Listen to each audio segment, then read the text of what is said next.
Selamat pagi, shalom. Colek kiri kanannya lah ya. Ya. Yuk, jangan tantrum. Jadilah tentram. Yuk kiri kanan.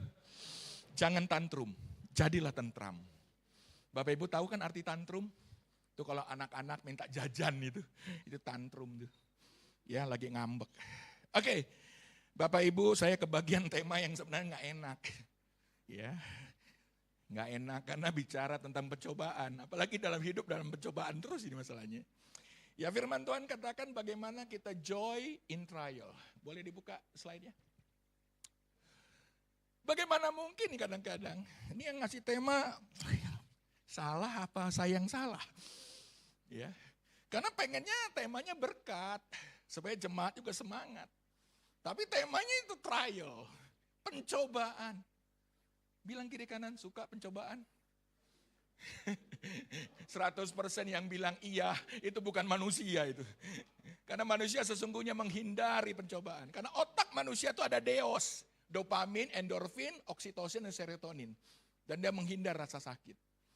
Tapi firman Tuhan mengatakan, dengan tegas, ditulis oleh Yakobus. Yakobus di sini bukanlah Yakobus yang kita kenal sebagai anak Zebedeus, Yakobus yang kita kenal atau sebagai anaknya Alfeus, tapi Yakobus di sini adalah saudara tiri Yesus ya. Karena banyak nama Yakobus dalam Alkitab. Kayak di sini itu nama Agus, itu paling banyak. Minimal dari setiap jemaat nama Agus. Agus, gitu ya. Pak Agus, punten, opah, ada nggak opah? Ada ya. Kenapa? Pertanyaannya kenapa Yakobus atau dalam bahasa Inggrisnya James. Jadi kalau dalam kitab bahasa Inggris jangan cari Yakobus, nggak ada ya. James. Ya. Mengapa dalam satu surat ini, suratnya singkat, termasuk yang paling sedikit.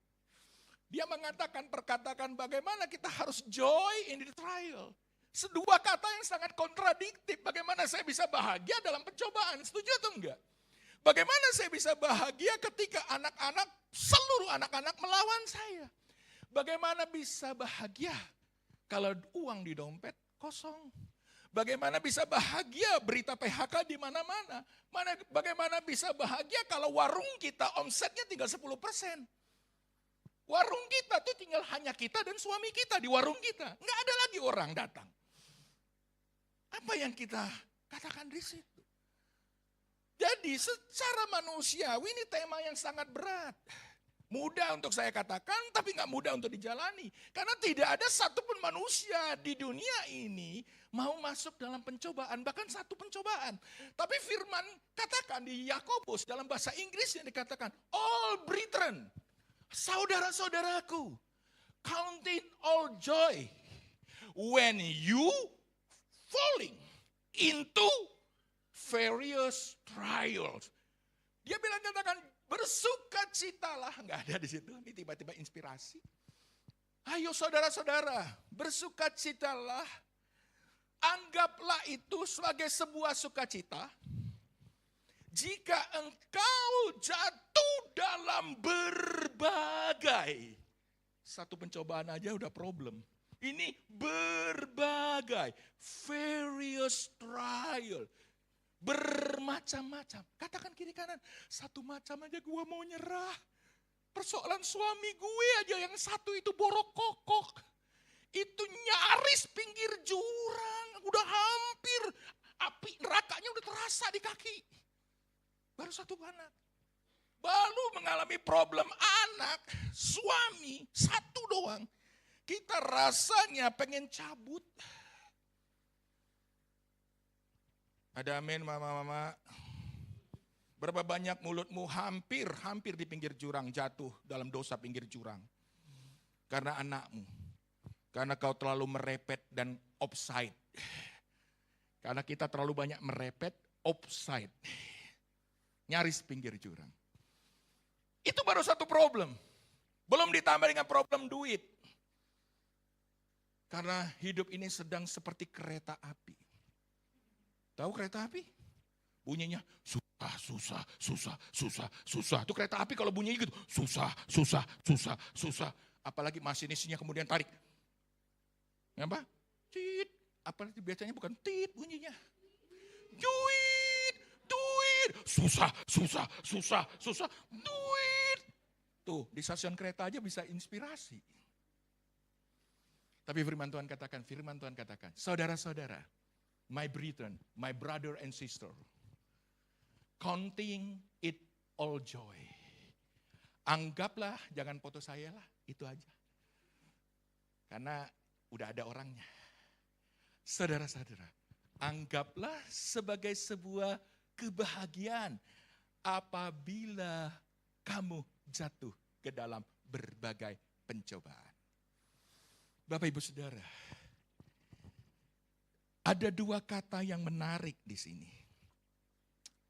Yang pertama adalah kata pencobaan. Ada amin? Trials. Bisa juga diterjemahkan sebagian Alkitab, menerjemahkan dalam bentuk temptation atau godaan.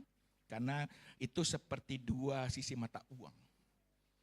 Dan ada kata yang menarik di ayat ketiga yang kita baca. Next.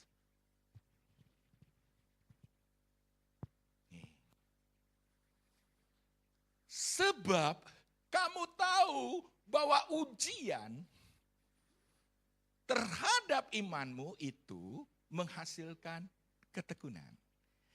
Bapak, Ibu, Saudara, dalam bahasa Indonesia cukup baik. Menurut saya cukup baik untuk memahami ayat ini. Memahami apa yang dimaksudkan oleh Yakobus atau James.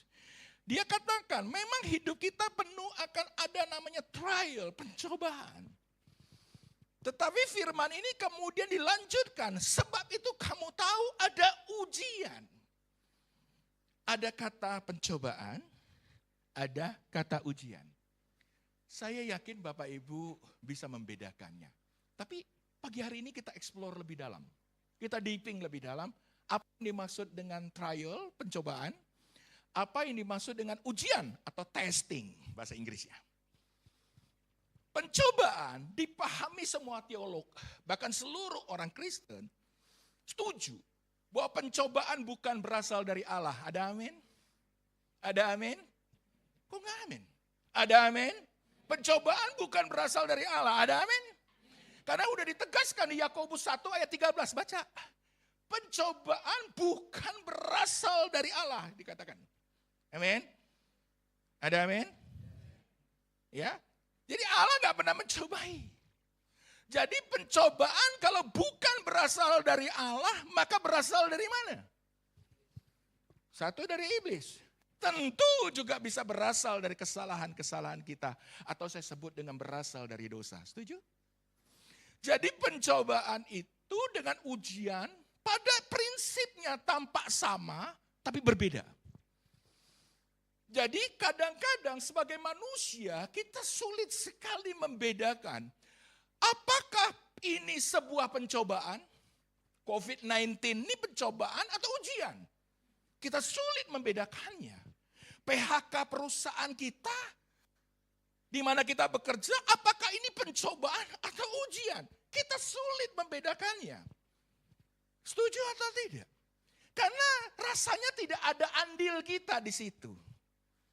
Tidak ada pengaruh kita terhadap apa yang kita alami di luar kontrol kita. Dan pencobaan itu terjadi. Tetapi James atau Yakobus mengatakan, apapun itu saya nggak mau tahu. Apakah itu pencobaan? Apakah itu ujian? Tapi yang penting count it. Hitunglah itu. Anggaplah itu sebagai kebahagiaan. Karena at the end of the day, ujung dari semua yang kita alami, kita ingin bahagia. Setuju atau tidak? Bilang kiri kanannya, setuju atau tidak? Dari seluruh long suffer kita, struggling hidup kita, atau tantangan hidup kita, at the end of the day, kita mau kayak film India. Happy ending. Kalau film Mandarin, kadang-kadang gak happy ending. Tapi kalau India rata-rata. Jagoannya digebuk, dipukul, agak bangkit. Tentu dengan kekuatan-kekuatan yang norak. Itu yang terjadi. Nah, kita akan explore. Saya mau katakan, pencobaan dan ujian. Esensinya agak-agak mirip. Dan kita sulit membedakan. Tapi kita mau membedakan hari ini. Slide-nya dong. Apa itu ujian? Apa itu coba next? Tadi saya mengatakan, apakah itu ujian atau cobaan? Yang paling penting, yang dinasehatkan oleh, ayat tadi, yang dinasehatkan oleh Yakobus atau James, dia katakan ini, counting, sebelumnya, yang tadi, sebelum. Nah, count it, all joy, anggaplah itu. Ya, sebagai apa? Sebagai sukacita. Kata tertekan, ya, bertahan atau sabar atau patient itu di dalam bahasa Greeknya hegeomai. Itu bertahan. Bisa juga artinya endurance. Terus bertahan. Kalau sukacita itu cara, pakai H. Ya, itu banyak.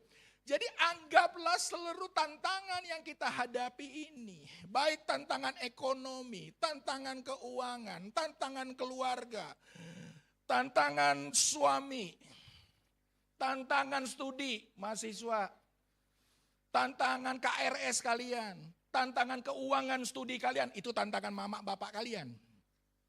Hari ini anggaplah sebagai sebuah sukacita.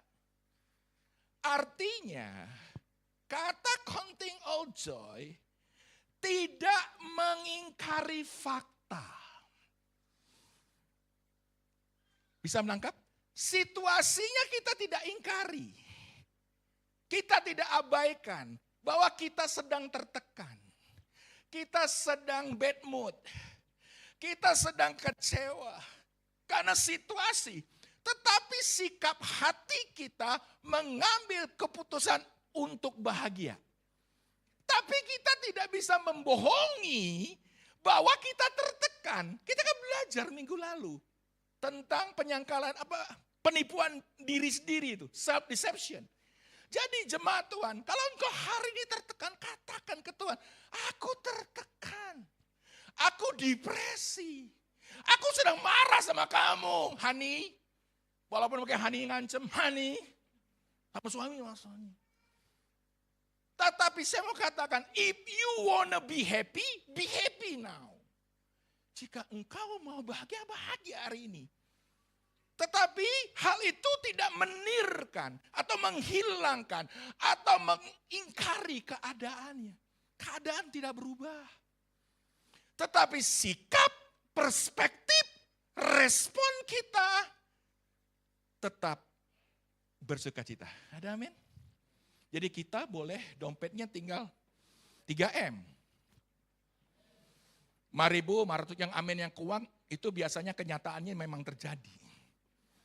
Tapi tidak memungkiri, tidak menghilangkan sukacita Pak Lukas. Sekalipun duit besok belum tentu. Pak Lukas, mungkin contoh ya Pak, dia tidak tahu besok ada uang atau tidak. Banyak orang hari ini itu sedang berharap pada hari esok. Kenapa kita pay later?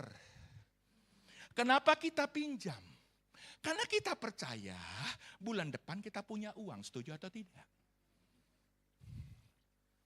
Itu namanya berharap pendapatan masa depan. Tapi sekali lagi, jika engkau berharap pada uang, pengharapanmu sia-sia. Bisa saja minggu depan gak punya uang. Jadi tinggal kabur dari rumah. Gampang toh. Jadi orang berhutang karena terlalu percaya bahwa bulan depan dia ada uang. Tapi banyak orang tidak begitu. Jadi Bapak Ibu Saudara, apa yang membedakan antara balik lagi ke pencobaan? Yuk kita deep lagi. Naik slide setelah tadi. Pencobaan, trial, temptation, godaan, dan ujian atau testing itu keduanya tampak sama. Yang berbeda apa? Inisiatifnya, sumbernya, prosesnya nyaris sama. Kita itu digoncang. Kita itu digoncang, kita itu dibanting, kita itu diinjak-injak oleh pencobaan. Hal yang sama juga, ketika kita sedang diuji, maka hal sama yang kita rasakan. Jadi keduanya tampak sama, tetapi berbeda. Kedua hal, baik ujian maupun pencobaan itu tujuannya, prosesnya itu adalah mengekstraksi. Saya tidak menemukan dalam bahasa Indonesia yang tepat. Mengekstraksi. Jadi ujian dan pencobaan, baik dari setan dalam bentuk pencobaan, maupun ujian oleh karena sesuatu yang diizinkan oleh Tuhan, itu mengekstraksi diri saya. Mengekspos diri saya, memisahkan diri saya dari kelemahan-kelemahan itu keluar. Jadi cobaan sebenarnya mengeluarkan kelemahan kita, memisahkan kelemahan kita.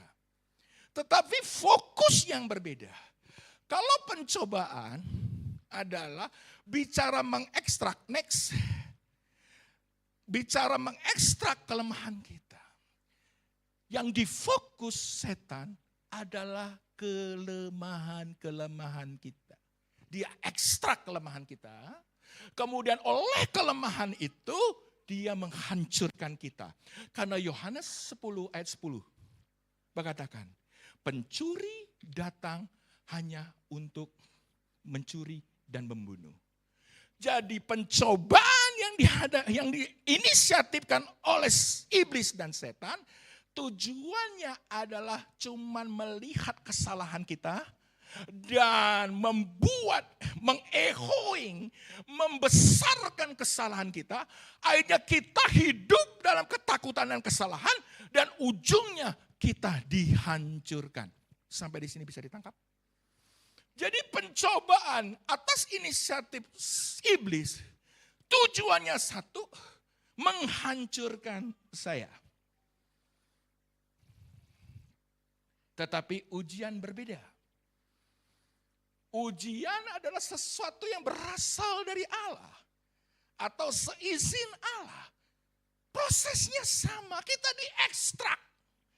Supaya kelemahan-kelemahan kita dipisahkan.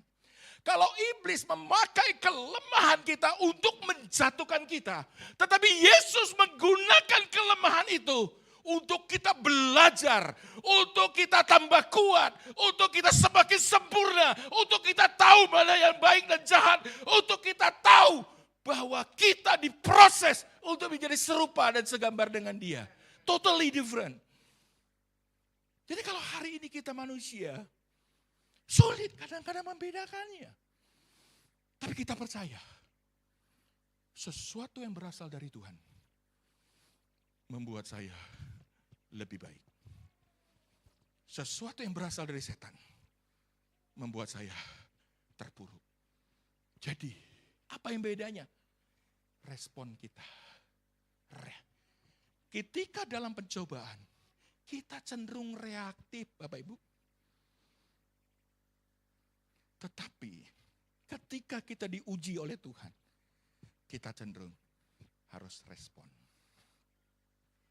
Karena manusia bukan bicara tentang makan.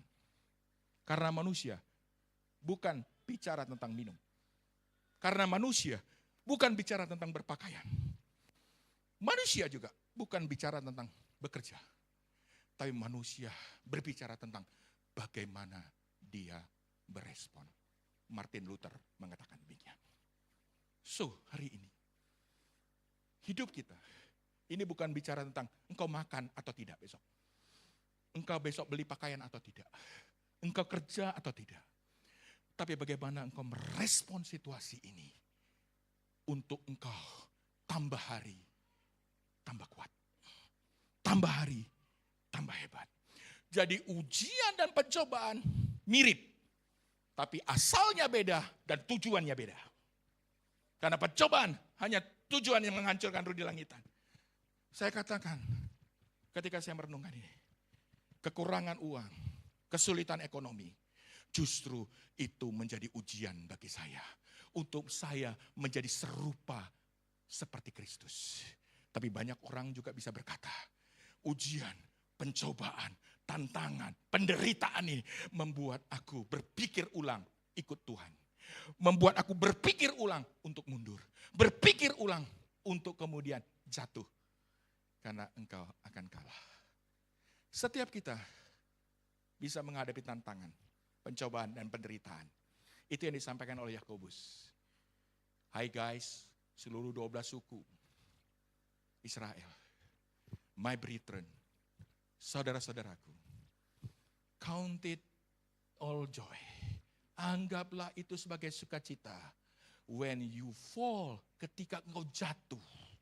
Yang nama jatuh, engkau sengaja. Gak ada rencana kita mau jatuh. Tapi when you fall into various, berbagai trial, pencobaan. Tapi jikalau engkau jatuh, Yakobus itu bilang begitu. Anggaplah itu sebagai ujian dari Tuhan. Itu yang dikatakan counted in joy. Tanpa kita menirkan atau menghilangkan situasi. Situasi mungkin suami tidak berubah. Mungkin ekonomi kita belum berubah. Tapi saya mau katakan di pagi hari. Ketika ekonomimu tidak berubah. Ketika suami dan istrimu tidak berubah. Ketika anak-anakmu tidak berubah. Tuhan tetap akan bekerja. Karena di dalam kata ketekunan yang kita hasilkan. Ada dua kata yang menarik untuk kita bahas. Satu bicara tentang passion, sabar. Dan satu bicara tentang endurance atau disebut dengan ketahanan. Jadi hari ini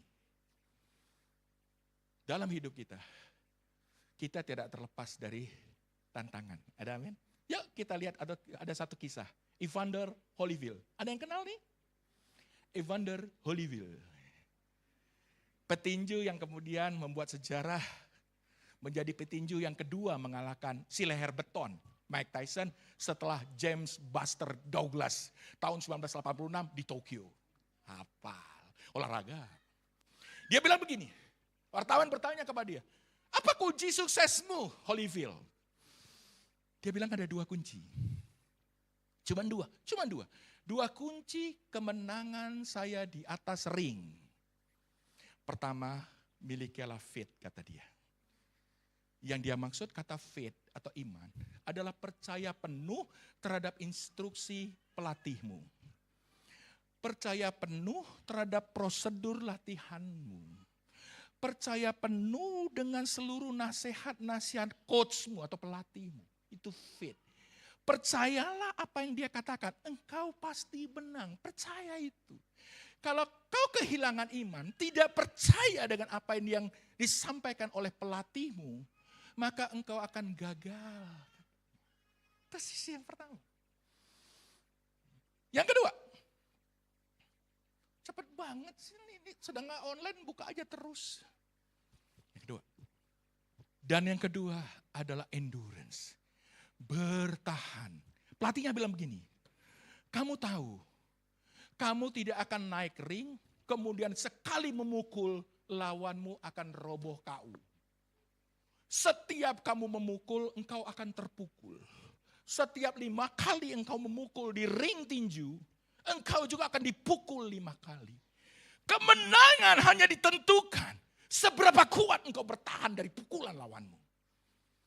Bukan seberapa hebat tonjokanmu kepada dia. Hari ini Bapak Ibu Saudara, hidup itu sebuah ring tinju menurut saya sih. Yang kecil. Hidup kita seringkali seperti ditinju. Kita melami babak belur. Tapi kunci kemenangannya menurut Holyfield. Bagaimana engkau percaya bahwa engkau akan akhir dari pertandingan, engkau akan jadi pemenang. Ini perkataan ketika dia menghadapi Mike Tyson, Raja KO. Masih muda, Raja KO. Faith, keep your faith, keep your faith, keep you believe. Percaya itu, percaya kata saya. Dan percaya semua nasihat dan instruksi saya. Kita punya nasihat instruksi Tuhan di Alkitab kita. kita punya the great counselor. Allah yang hidup, Allah yang dahsyat. Kita harus believe dengan dia. Yang kedua, bertahan. Karena tidak ada jaminan ketika engkau dalam ring kehidupanmu, engkau tidak ditonjok oleh persoalan ekonomi. Engkau tidak ditonjok oleh persoalan suamimu. Engkau tidak ditonjok oleh persoalan anak-anakmu. Engkau tidak ditonjok oleh persoalan dengan orang-orang sesamamu. Engkau tidak difina. Tidak ada jaminan untuk kau terlepas dari semuanya. Semua itu bisa terjadi dalam hidupmu. Tapi tugasmu, kata firman Tuhan yang tadi kita baca, bertahanlah. Itu yang aku semua. Kenapa kita tidak bertahan? Pertanyaannya itu. Karena kita melihat yang kelihatan. Setuju atau tidak? Firman Tuhan katakan, jika engkau percaya kepada hal yang tidak kelihatan, maka yang kekal yang engkau akan terima. Sesuatu yang kelihatan, itu membuat engkau bisa gagal. Ingat ilustrasi saya? Ada seorang bisnis Kristen, bisnismen, pergi ke satu daerah, ketinggalan pesawat, kemudian terpaksa charter pesawat charteran bersama dengan seorang pilot. Ingat kisah ini yang saya pernah sampaikan? Kemudian mereka terbanglah dengan seorang pilot. Bisnismen Kristen ini mau terbang. Ketika sedang take off atau terbang itu, naik terbang ya maksud saya. Cuaca bagus. Ingat, pencobaan kadang-kadang datang tak diduga. Ya, jadi seperti belokan itu. Belokan itu kan tak diduga. Setiap belokan itu tak diduga. Tapi justru jalan yang penuh belokan, itu sedikit yang mengalami kematian. Jalan tol yang tampak lurus, kematiannya. Terakhir di Jakarta di Plang, kalau nggak salah mati 43 orang. Saya ngelirik kiri kanan, meninggal 43. Di puncak saya kurang tahu berapa. Jadi, tadi balik dari kisah itu. Ya, kemudian take off lah pesawatnya. Cuaca baik, tapi kemudian si pilot kurang sehat. Dalam kondisi cuaca buruk, dan pesawat itu kemudian pilotnya, jadi ini seperti ketimpa tangga berikut catnya. Ya, ini kan ada orang ketimpa tangga sama catnya. Ya, sudah itu dibiarkan lagi oleh jemaat. Itu 3 kali itu masalahnya. Naik tangga, jatuh ketimpa tangga, ketimpa cat, terus jemaat lewat, kasihan ya, kasihan ya, kasihan ya, kasihan. Itu kan banyak orang kayak gitu, jemaat ya. Tapi bukan jemaat sini. Di sana di Bojongnyot. Ketika terjadi badai, masih percaya dong bisnismennya. Karena punya pilot. Pilot yang kelihatan. Sertifikasi, lulusan sekolah pilot. Jam terbangnya 100.000 jam pengalaman. Kelihatan dari tuanya. Jadi kalau ke dokter tuh orang kadang-kadang memilih tuanya. Karena pengalaman. Tapi hati-hati, dokter tua juga tremor. Pas operasi empedu, yang operasi hati. Terus kalau dijahit gitu, ketinggalan pisaunya dalam perut kita. Hati-hati juga. Jadi jangan juga pilih yang tua juga. Yang muda juga bisa, karena kasihan anak muda. Nanti anak muda gak ada yang percaya. Balik lagi ke sini, banyak improve nih kata Kak Yuli nih. Jangan banyak improve. Tadi cuaca buruk, pilot pingsan, tinggal sendiri. Saudara, nyetir pesawat bukan kayak nyetir bajai. Kalau bajai cuma setang, cuma masuk ida selesai. Itu terlalu banyak itu tuh. Di dashboardnya itu terlalu banyak instrumen-instrumen yang harus dipencet. Mana yang dipencet terus banyak sekali ya tombol-tombol, kemudian informasi sini. Wah pusing. Pesawat sementara terus menurun. Saya udah baca ini. Kemudian dia ingat. Satu-satunya yang penolong cuma satu. Yaitu menara. Setuju? Dan dia call menara. Dia tidak kenal siapa itu orang di menara. Itu bukan saudaranya. Tapi dia mau call. Tugasnya bukan masalah kenal atau tidak kenal. Siapapun dia, aku harus believe dengan dia. Aku harus percaya dengan dia. Jadi tugas pertama daripada si businessman itu, karena pilotnya pingsan, apa tugasnya? Faith, percaya kepada menara untuk memandu. Kapan turun, kapan naik, kapan ke kiri, kapan ke kanan karena badai. Tetapi kalau bisnismen ini memandang situasi, karena membangun kepercayaan dengan tower tidak menghilangkan badainya. Justru kita percaya sama tower, kita akan lewati badainya, tidak menghilangkan badainya. Seringkali manusia pengen hilang badainya, langsung cerah ceria. Justru kalau udah cerah ceria, malah si bisnismen gak percaya sama tower. Dibuatlah petirnya dia ditobel. Sekalinya setir, dur, 3 kali. Tambah gugup dia. Tambah gugup dan dia percaya kepada tower. At the end of the day, ceritanya sudah saya ceritakan. Dia landing safety, selamat. Kunci, 2 kunci lagi. Sama seperti Holyfield tadi. Faith, bicara tentang belief, sekalipun dan tidak percaya kepada apa yang kita lihat. Bukan tidak percaya, mencoba menghilangkan, walaupun kenyataan itu terjadi. Oh bukan, kenyataan itu terjadi tapi tidak fokus ke sana seperti kata WL tadi. Tidak fokus kepada masalahnya, sekalipun masalah itu tetap ada. Tapi fokus kepada orang yang di tower. Refleksi iman, dan hal yang penting kedua, tetap bertahan dan yakin. Endurance, passing the through. Passing through daripada storm ini atau ada badai ini, dia akan lewati. Bapak Ibu Saudara, ketika kita lakukan hal ini, firman Tuhan katakan, kita akan mengalami kemenangan. Bagi orang-orang yang melihat dari sisi pencobaan, pencobaan itu selalu akan menghancurkan. Ada amin? Akan selalu membuat kita lebih buruk dari hari ke hari. Tetapi bagi orang yang melihat, mengcounting, sesuatu yang terjadi itu dianggap sebagai ujian, maka dia melihat seluruh tantangan, krisis, penderitaan itu adalah weiji. Krisis artinya. Tetapi dalam bahasa Cina, weiji dibalik jadi jiwe. Atau dalam bahasa lainnya, jihui. Karena orang Indonesia gak bisa baca jihui, akhirnya jihui. Jadi krisis bagi orang melihat dari ujian akan jadi cihui. Yang dalam bahasa Indonesianya bahagia atau happy. Kan sesuai Alkitab kan, weji. Itu.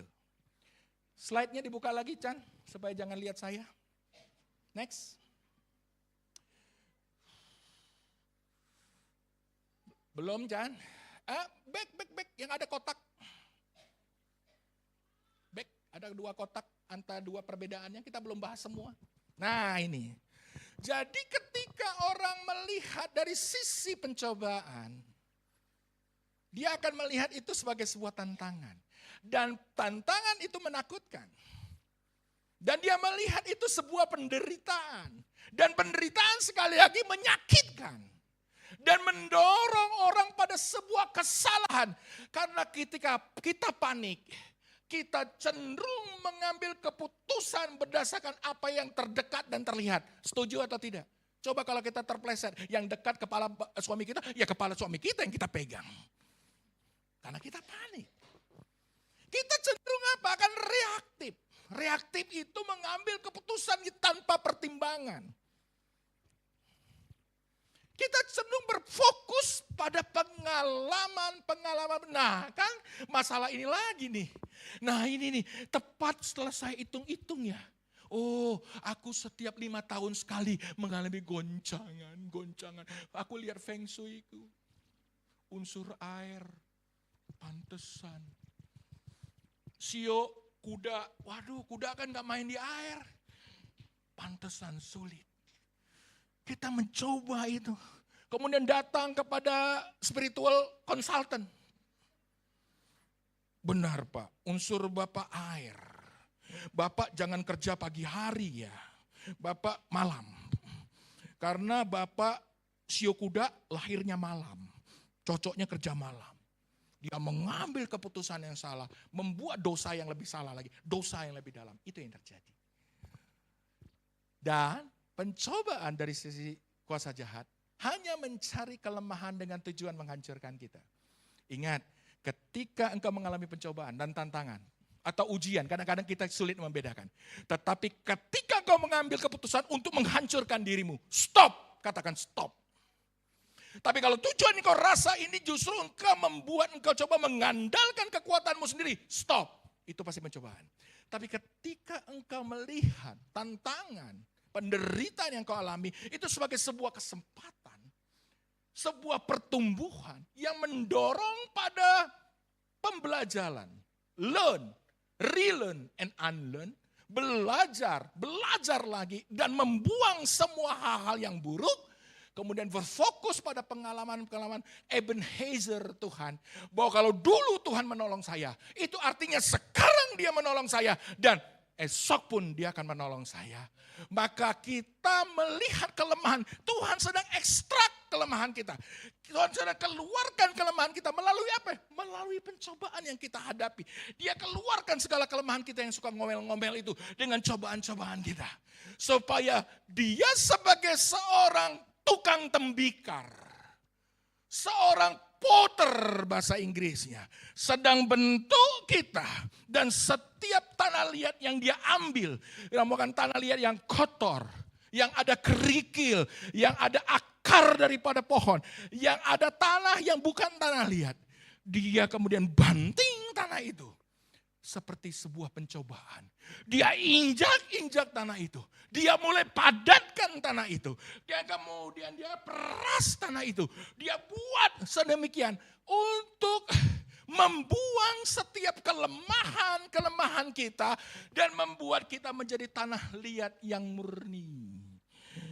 Tanah liat yang baik. Itulah tukang tembikar itu membuat keramik. Sehingga dia bentuk, dia putar, hidup kita seperti dipusing, diputar. Kemudian ketika bentuknya belum serupa yang dia inginkan, dia remukkan kembali. Rudi Langitan dia remukkan kembali oleh persoalan ekonominya. Karena apa? Dia sedang bentuk Rudi Langitan seindah yang dia bayangkan. Supaya Rudi Langitan ditempatkan di tempat yang mulia, yang dia kagumi. Inilah ciptaanku. Dia adalah buatanku. Diciptakan dalam Kristus Yesus untuk melakukan perkara-perkara yang baik. Jadi kalau hari ini kita diremuk, kita di mall, diperas, di squeeze. Aduh, susah bahasa Indonesianya. Nah itulah, mohon maaf oma-oma, squeeze. Dia remuk, betul.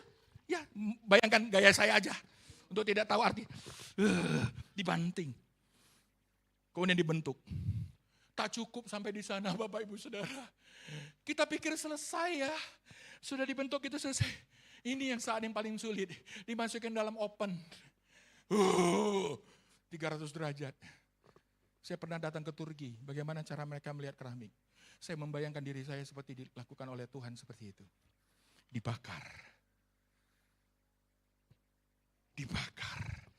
Sebagai menjadi tembikar yang baik. Nah, ketika kita melalui proses itu, itulah yang disebut ketekunan, Bapak Ibu Saudara. Ketekunan itu artinya dalam bahasa saya tidak keluar dari panggilan. Apapun situasinya. Apa yang kita harus lakukan? Ya sabar, passion. Next. Apa kata ketekunan? Oh, udah mau. Oh, 5. Oh, masih lama. Slide lagi. Jemaat masih antusias. Kata murid, kata jemaat, knowing that, James 1:3 itu Yakobus 1 ayat 3 ya Bapak Ibu. Versi New King James. Knowing that, ketahuilah bahwa ujian of your faith, imanmu, itu akan menghasilkan passion. Coba keramik itu keluar dari proses dia dermukan. Dia tidak akan pernah jadi keramik yang mahal. Karena kata orang Turki itu, semakin kalau keramik yang mahal, karena di Turki itu waktu saya datang, ada keramik yang murah, yang saya beli, murah. Itu pembakarannya lebih volume, kalau saya sebut volume ya, daya bakarnya lebih rendah. Dan waktunya lebih pendek. Tetapi kalau yang mahal, yang itu tuh, yang dipakai raja-raja katanya. Ingat kalau barang murahan hanya dipakai oleh orang yang murahan. Tapi barang yang mahal dipakai orang yang mahal. Yang itu yang lihat harganya aja, pendapatan saya 3 bulan habis. Baru lihat harganya, sekian euro. Langsung kan otak Indonesia, kalkulator, ting, ting, ting, ting, ting, ting, kali 15.000. Hah? Istri nggak makan langsung. Nah yang itu, tapi itu dibakar berapa? 1 minggu. Butuhkan apa orang yang di 1 minggu terus dibakar? Passion. Dalam proses New English Translation, James 1 ayat 3, katakan sedikit agak berbeda, tapi meaningnya sama. Because you know, karena kamu tahu, that the testing, ujianmu dari iman akan memproduksi endurance. Endurance itu apa? Daya tahan. Bapak Ibu pernah lari atau jogging, udah 2 jam jogging terus, rasanya itu pengen berhenti. Yang membuat kita tidak berhenti itulah disebut dengan endurance. Ayo saudara. Jadi hari ini kita belajar penderitaan dan macam. Dan apa yang kemudian Yesus maksudkan? Ayat terakhir. Next. Ini. Dan biarkan ketekunan. Apa itu ketekunan? Passion, sabar, dan endurance. Ya. Untuk memperoleh apa? Yang perfect work. Ingat contoh keramik saya? Ada keramik yang mahal harganya, ada keramik yang di pasar Bogor. Tapi keramik di pasar Bogor hanya untuk vas bunga. Karena dia mudah hancur. Pernah beli? Yang kalau salah, pang, ya pecah. Tapi keramik yang mahal tentu beda.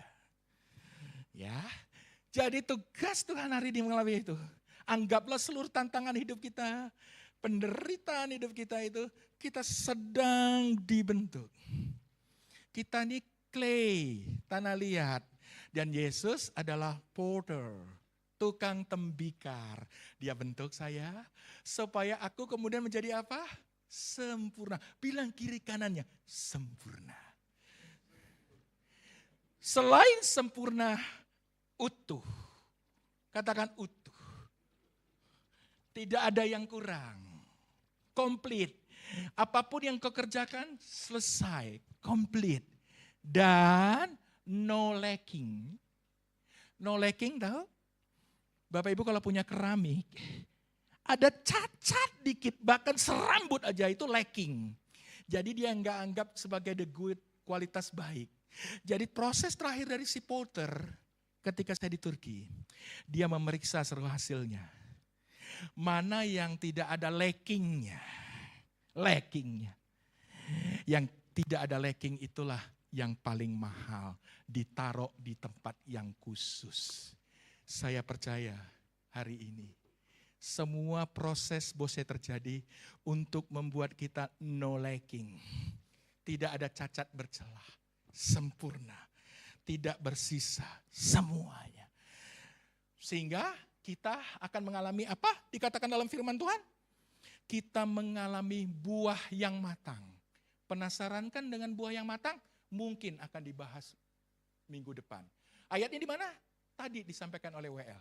Roma 5 ayat 3 sampai 5. Karena ujungnya dari semua ini membuat kita tahan uji dan memiliki pengharapan. Penasaran kan?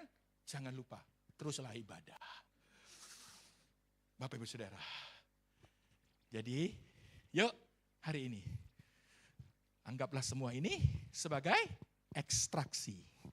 Saya ulangin kata ekstraksi karena saya tiba-tiba dapat kata ini. Dalam berpuluh tahun saya ikut Tuhan, saya dapat kata ini. Jadi pencobaan, tantangan, apapun itulah, anggap jah sebagai ujian. Keduanya akan mengekstraksi saya. Saya ulangin sebagai kesimpulan. Membuat kayak kita diperes gitu, ekstraksi. Maksud setan adalah mempertontonkan, show expose bahasa Inggrisnya, expose kelemahan kita untuk melemahkan kita.